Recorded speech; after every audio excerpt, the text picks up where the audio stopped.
60조 원. 웬만한 글로벌 대기업의 1년치 매출액이죠? 네, 진짜 어마어마한 숫자입니다. 맞아요.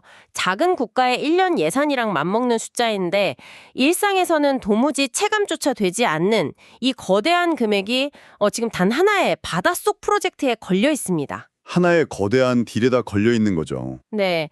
지금 이 심층 탐구를 듣고 계신 청취자 여러분은 혹시 국가 간 무기 거래가 어떤 방식으로 이루어지는지 상상해 보신 적 있나요? 아마 다들 그냥 카탈로그 같은 거 보고 고르는 걸 상상하실 텐데요. 그러니까요. 단순히 성능 좋은 무기 딱 고르고 돈 내는 형태, 그거 생각하셨을 텐데 오늘 우리가 파헤칠 이 사건이 그 고정관념을 완전히 깨트릴 겁니다. 네, 완전히 다른 차원의 이야기입니다. 당장 다음 달 초에 강훈식 대통령 비서실장이 전략경제협력 대통령 특사 자격으로 캐나다를 정격 방문하잖아요. 이게 사실 엄청나게 이례적인 행보거든요. 보통 비서실장이 직접 특사로 가는 경우는 드무니까요. 맞아요. 무게감이 완전히 다르죠. 그래서 이면을 좀 들여다보니까 이 방문이 단순한 외교적 인사가 아니더라고요. 자, 이 내용을 한번 파헤쳐볼까요? 좋습니다. 표면적으로는 양국 간의 우호징진을 내세우고 있지만 그 밑바탕에는 방금 말씀하신 그 최대 60조 원 규모의 잠수함 수주전이 깔려 있습니다. 60조 원짜리 잠수함이요? 네. 그리고 이 수주전은 단순히 누가 더 잠수함을 잘 만드느냐 이런 싸움을 넘어섰거든요. 그럼 뭐 다른 게 더 있나요? 국가 간 에너지 협력이랑 핵심 광물 공급망 확보, 그리고 대규모 민간 투자가 하나의 거대한 실타래로 막 얽혀 있는 아주 치열한 막판 총력전입니다. 와, 국방, 경제, 외교가 다 섞여 있는 거네요. 그렇죠. 현대 국가들이 어떻게 이른바 복합 외교를 펼치는지 보여주는 그 가장 생생한 현장이 지금 캐나다에서 열리고 있는 겁니다. 그렇군요. 근데 특사가 왜 굳이 캐나다까지 급파되어야 하는지 그 배경을 제대로 이해하려면 우선 이 60조 원짜리 바닷속 메가 프로젝트의 실체부터 명확히 짚고 넘어가야 할 것 같아요. 네, 그게 중요하죠. 캐나다 해군에 도대체 무슨 일이 벌어지고 있길래 이렇게 천문학적인 예산을 투입하는 건가요? 일단 현재 캐나다가 추진 중인 캐나다 차세대 잠수함 프로젝트, 그러니까 줄여서 CSP라고 부르는데요. 이 핵심을 좀 들여다봐야 합니다. 아, CSP? 네, 캐나다 해군이 지금 운용하고 있는 주력 잠수함이 빅토리아급 4척이거든요. 네네. 근데 이 잠수함들이 2030년대 중반이 되면 수명을 다해서 퇴역 절차를 밟아야 합니다. 아, 수명이 다 돼서 교체해야 하는 타이밍이 온 거군요. 맞습니다. 그런데 캐나다가 북극해, 대서양, 태평양 이렇게 세 개의 거대한 바다랑 맞닿아 있는 국가잖아요. 그렇죠. 해안선이 엄청나게 길죠. 특히 최근에 북극해를 둘러싸고 지정학적 긴장이 막 높아지면서 해상 방위력을 유지하고 강화하는 게 캐나다 국가 안보의 최우선 과제가 된 겁니다. 아하, 그래서 단순히 사척을 1대1로 교체하는 게 아니군요. 네, 그걸 넘어서서 최신형 디젤 잠수함을 최대 12척까지 새로 건조하겠다는 엄청나게 야심찬 계획을 세운 거죠. 아니, 근데 잠수함 12척을 새로 만든다는 것만으로도 엄청난 규모이긴 한데 그래도 60조 원이라는 숫자는 여전히 비현실적으로 크게 느껴지거든요. 그렇죠. 체감이 잘 안 되죠. 단순히 배 12척의 가격표라고 보기엔 무리가 있지 않나요? 아주 정확한 지적이십니다. 그 60조 원이라는 금액의 진짜 비밀은 바로 유지보수, 즉 MRO에 숨어 있습니다. 아, 유지보수 비용이 포함된 거군요. 네, 특히 여기에는 창정비라는 개념이 포함되는데요. 창정비요? 네, 잠수함을 운영하다가 일정 기간이 지나면 배를 완전히 분해합니다. 그리고 그 내부의 수많은 케이블이나 노후 부품을 다 교체하고 최신 전투 체계로 업그레이드한 다음에 처음부터 다시 조립하는 최고 난이도의 작업이죠. 와, 그냥 껍데기만 놔두고 속을 싹 다 바꾸는 거네요? 맞아요. 방위산업, 특히 잠수함 같은 고도의 전략 무기 체계에서는 초기 건조 비용보다 배치된 이후에 30년, 40년간 들어가는 이 MRO 비용이 배 이상 큽니다. 아, 배보다 배꼽이 더 크다는 게 딱 이런 거군요? 그렇죠. 캐나다는 지금 단순히 하드웨어를 쇼핑하는 게 아니에요. 그럼요. 자국 해군이 향후 수십 년간 잠수함을 안정적으로 운용할 수 있도록 기술, 부품 조달, 훈련, 정비 네트워크, 이 생태계 전체를 의탁할 40년짜리 전략적 파트너를 찾는 거죠. 청취자 여러분, 일상적인 비유를 좀 들어보자면 이건 대리점에 가서 비싼 새 차 12대를 뽑고 그냥 끝나는 게 아니네요. 네, 절대 아니죠.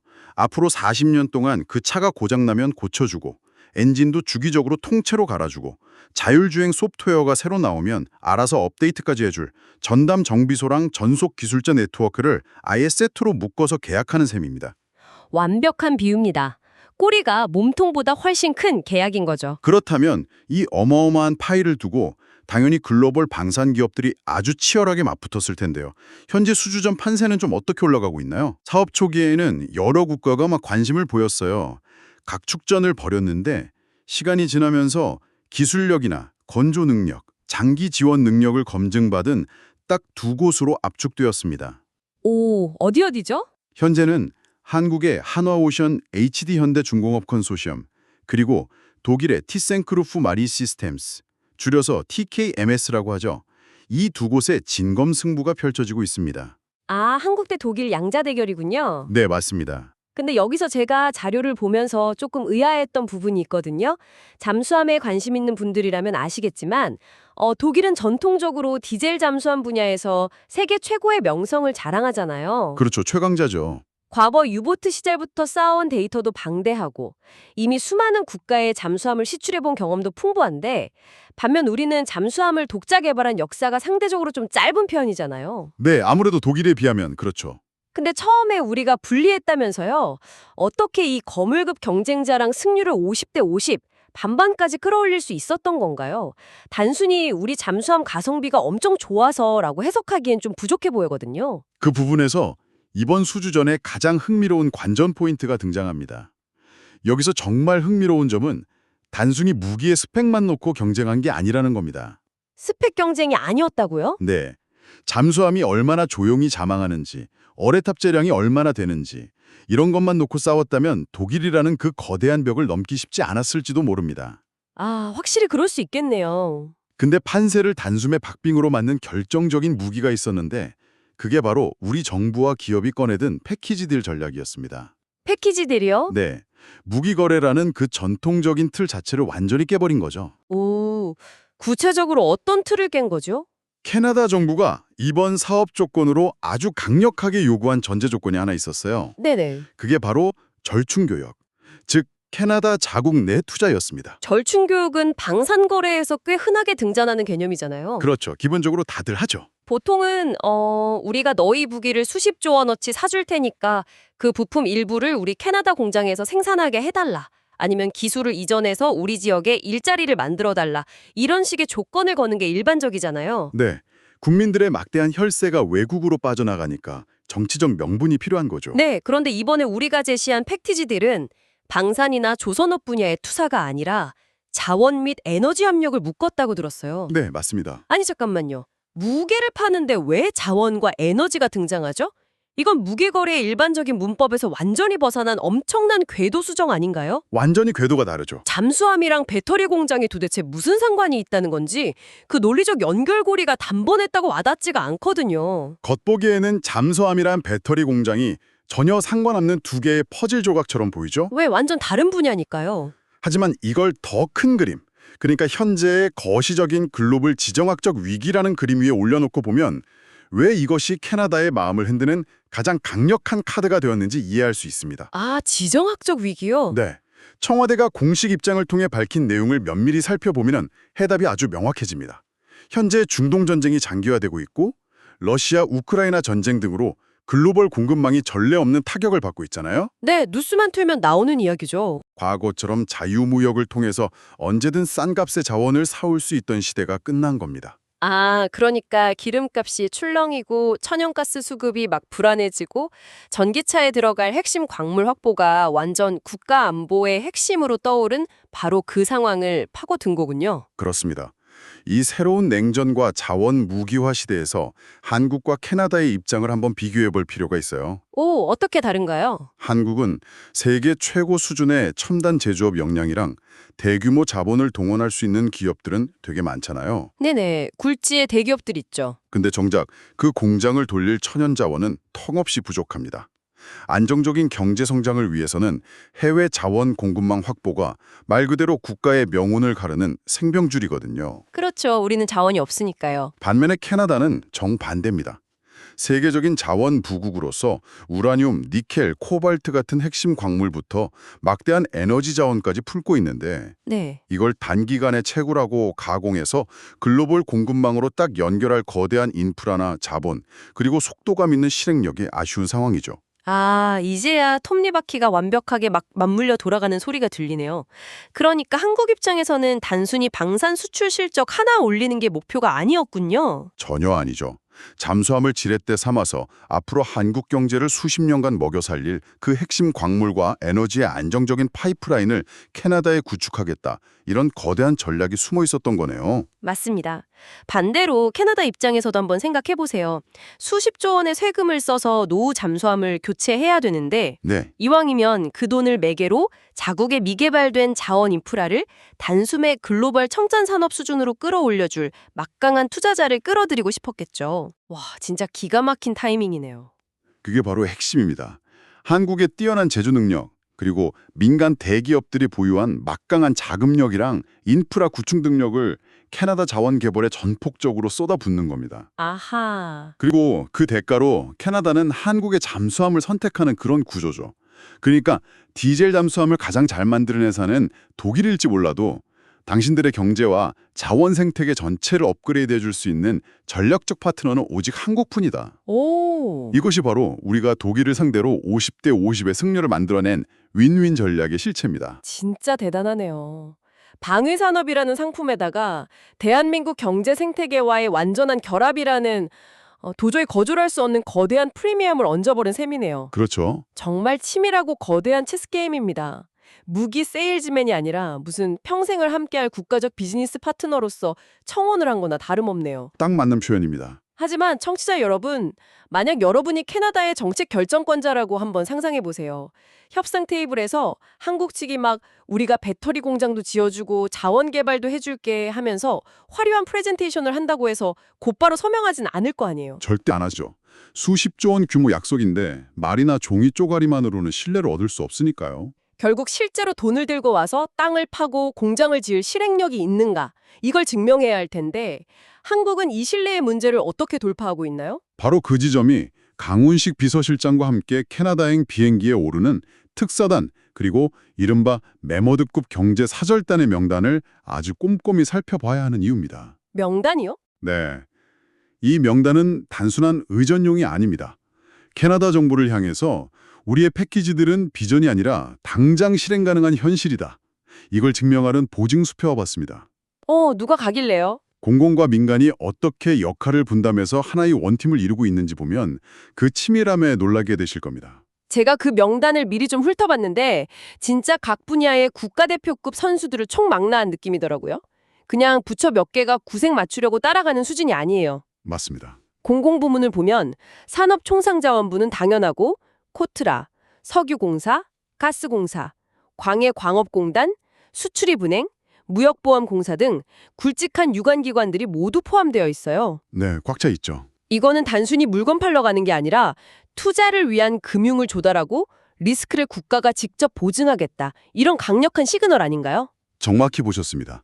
대규모 인프라 투자는 천문학적인 자금이 들어가기 때문에 금융 보증 없이는 첫 삽조차 뜰 수 없거든요. 그렇죠. 수출입은행이나 무역보험공사 같은 국제금융기관이 동행한다는 것은 이 프로젝트 뒤에 대한민국 정부의 확고한 신용이 버티고 있다. 이걸 캐나다에 쾅 각인시키는 효과가 있죠. 와... 하지만 이 패키지들의 진정한 파괴력은 실제 인프라를 깔아줄 민간 대기업들의 면면에서 나옵니다. 맞아요. 민간기업 명단 보니까 이건 거의 산업계 어벤져스 수준이던데요. 배터리랑 에너지 공급망을 직접 설계하고 구축할 SK에너지, HD현대오일뱅크, 포스코홀딩스, 삼성 SDI, LG에너지솔루션, SK온이 합류했더라고요. 네, 이름만 들어도 쟁쟁하죠. 여기에 그치지 않고 이 거대한 청사진을 실제 물리적인 공장이랑 설비로 구현해낼 현대건설, 삼성물산, 고려아연, LSMMM, HD현대건설 기계 등 핵심 인프라 건설 기업들까지 대거 동행합니다. 맞습니다. 이들이 모여서 현지에서 한 캐나다 자원안보 공급망 협력 포럼을 열고 전방위적인 투자 협의에 나선다는 거죠. 와, 우리 정부가 당신네 잠수함 12척을 책임지는 동안 우리 기업들은 캐나다 땅에 배터리 밸류 체인이랑 에너지 인프라를 통째로 심어주겠다. 진짜 압도적인 물량 공세네요. 캐나다 측의 의구심을 완전히 잠재우기 위한 완벽한 포메이션입니다. 네. 근데 여기서 이 모든 전략에 강력한 불을 붙여준 아주 시의적절한 긍정적 촉매제가 하나 있었습니다. 오, 그게 뭐죠? 바로 최근에 LG 에너지 솔루션이 캐나다 온타리오주에 대규모 배터리 합작 공장을 준공한 사실입니다. 아, 미래 계획을 약속하는 걸 넘어서 이미 실제로 막대한 자본을 투입해서 지어놓은 실물 공장이 있다는 거군요. 이거야말로 가장 확실한 레퍼런스가 되겠네요. 그렇습니다. 캐나다 정치인들이나 관료들 입장에서는 한국 기업들은 약속을 하면 실제로 수조 원을 투입해서 공장을 짓고 우리 지역사회에 양질의 일자리를 만들어내는구나. 이것을 서류가 아닌 두 눈으로 직접 확인한 겁니다. 백문이 불여 일견이죠. 네, LG 에너지 솔루션의 이 선제적인 인프라 준공은 개별 기업의 성공적인 비즈니스를 넘어서 한국이라는 국가 브랜드 전체의 실행력을 입증하는 가장 강력한 증거가 된 겁니다. 아하. 이번 막판 협상 테이블에서 우리 특사단이 캐나다의 마음을 굳히기 위해 내세울 수 있는 최고의 무기가 된 셈이죠. 일단 각본처럼 아주 절묘하게 맞아떨어지고 있네요. 하지만 방산과 외교에 조금이라도 관심이 있는 분들이라면 아실 겁니다. 이 정도 스케일의 다국적 메가 프로젝트가 불과 몇 달 만에 뚝딱 만들어질 수는 없잖아요. 절대 불가능하죠. 제가 자료 타임라인을 쭉 거슬러 올라가 보니까 벌써 지난 1월에 강훈식 비서실장이 이미 한 차례 캐나다를 방문했었다는 기록이 있어요. 이거는 철저히 계획된 장기 외교전이었다는 뜻이겠죠? 네, 외교의 세계에서 60조 원짜리 판은 벼락치기로 뒤집을 수 있는 게 아닙니다. 이미 반년 전인 지난 1월에 강 비서실장은 마크 카니 캐나다 총리를 직접 만나서 이재명 대통령의 친서를 전달했습니다. 아, 벌써 그때부터요? 네, 그때부터 이미 잠수함 사업 수주랑 자원 협력을 연기하는 최고위급 외교적 빌드업이 시작된 겁니다. 와, 진짜 큰 그림이네요. 지난 6개월 동안 물밑에서 양국 간의 치열한 조건 조율, 그리고 우리 정부 부처랑 민간 기업들 간의 패키지 구성 협의가 쉼없이 돌아갔고요. 이제 그 길고 복잡했던 체스게임의 체크메이트를 부르기 위해서 최종 결전을 향해 비행기에 오르는 겁니다. 지난 1월부터 이어진 최고위층의 끈질긴 소통, 국가의 금융 지원 체계 마련, 그리고 한국 경제를 이끄는 핵심 대기업들의 패키지들 합류까지 그야말로 60조 원짜리 바다의 승부를 위해 국가가 가진 모든 역량을 긁어모아서 차곡차곡 쌓아올린 공든 탑이네요. 네, 완벽한 원팀 전략이죠. 자, 그렇다면 청취자 여러분, 이 거대한 이야기의 결론을 한번 내려보죠. 왜 당신이 일상 속에서 저 멀리 태평양 건너 캐나다의 잠수함 수주전에 관심을 가져야 할까요? 이 프로젝트 향방이 우리에게 미칠 실제적인 영향이 뭘까요? 이제 모든 결과가 결정될 분수령이 코앞으로 다가왔기 때문입니다. 이번 수주전 승패를 가를 1차 관문, 그러니까 우선 협상 대상자 선정이 바로 다음 달 말 캐나다 의회의 여름 휴회 전으로 유력하게 점쳐지고 있거든요. 아, 시간이 얼마 안 남았네요. 네, 이 시기를 놓치면 캐나다 정치적 일정상 사업이 무기한 지연되거나 원점으로 돌아갈 리스크가 있어요.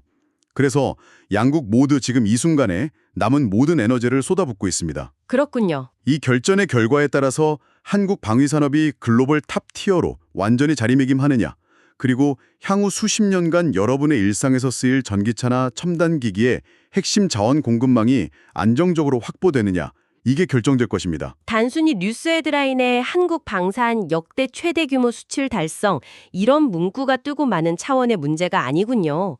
우리가 일상적으로 소비하는 에너지 그리고 미래 산업의 쌀이라 불리는 핵심 광물의 안정적인 파이프라인이 확보되느냐 마느냐의 문제와 직결되어 있습니다. 맞습니다. 청취자 여러분의 내일 그리고 한국 경제의 다음 세대가 걸려있는 거대한 분기점이네요. 바로 그 지점에서 이 사안은 아주 중요한 시대적 시사점을 던져줍니다. 어떤 건가요? 이번 CPSP 수주전은 단순히 무기 하나 잘 만들어서 파는 행위가 아니에요.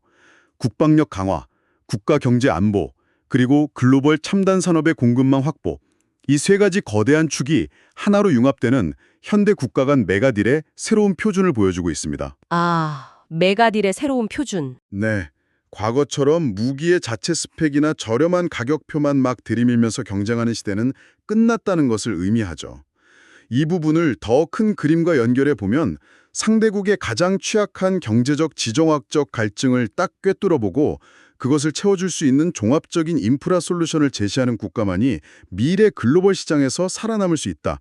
이걸 보여주는 생생한 사례입니다. 기술력은 뭐 기본이고 거기에 에너지 개발 능력, 수십조 원을 움직일 수 있는 자본력, 그리고 이 모든 민간의 역량을 하나의 패키지로 묶어내서 상대국을 설득하는 국가의 외교력까지. 와, 이 모든 톱니바퀴가 완벽하게 맞물려야만 세계 무대에서 명함을 내밀 수 있는 거대한 체급의 시대가 열린 거네요. 그래서 오늘 이 심해에서 시작된 60조 원짜리 논의를 마치면서 지금 이 심층 탐구를 듣고 계신 청취자 여러분에게 조금 도발적이고 거시적인 질문을 하나 던져보고 싶습니다. 오, 흥미롭네요. 어떤 화두인가요? 만약 미래의 방위산업 시장이 온전히 이런 방식으로만 작동하게 된다면 어떨까요? 즉, 전투기나 잠수함 하나를 팔기 위해서 수십조 원 단위의 민간 배터리 공장 건설이나 국가 단위의 에너지 인프라 구축이 무조건적인 패키지로 묶여야만 승산이 있는 세상에 온다면 말입니다. 와, 상상만 해도 규모가 엄청나네요. 그렇다면 앞으로의 글로벌 방산 시장은 막강한 금융자본과 전폭적인 외교적 지원을 등에 업은 극소수의 강대국 중심 국가대표 거대기업 연합들만이 독식하게 될지도 모릅니다. 아, 작은 나라나 지역은 명함도 못 내밀겠네요. 네, 뛰어난 기술력을 가졌지만 국가적 자금 동원력이 부족한 중소국가나 독립적인 방산 기업들은 아예 입찰 경쟁에조차 끼어들지 못하게 되겠죠. 네네. 이 부분은 아주 중요한 질문을 던지게 하죠. 이것이 과연 미래의 자유시장 경쟁 구도와 혁신에 어떤 변화를 가져오게 될까요?